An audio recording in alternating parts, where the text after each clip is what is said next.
আমি ছোটবেলা থেকে এরকম। আমি আস্তে আস্তে বড় হতে হতে জেনেছি যে আমি একজন কালো মানুষ, আমি একজন অপয়া মানুষ, আমি একজন অলক্ষণে মানুষ, আমি একজন কুফা।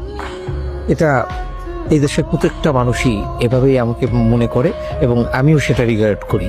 আমি কাউকে কোনো দোষ দিতে চাই না, আমি আমার মতো একা আছি, ভালো আছি।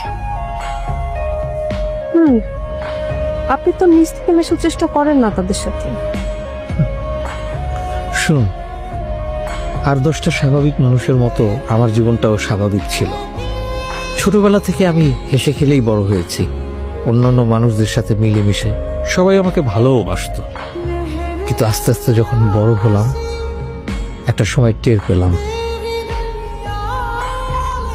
আমি এই সমাজে বিলং করি না। কেউ আমাকে ভালোবাসবে না, কেউ আমার সাথে মিশবে না।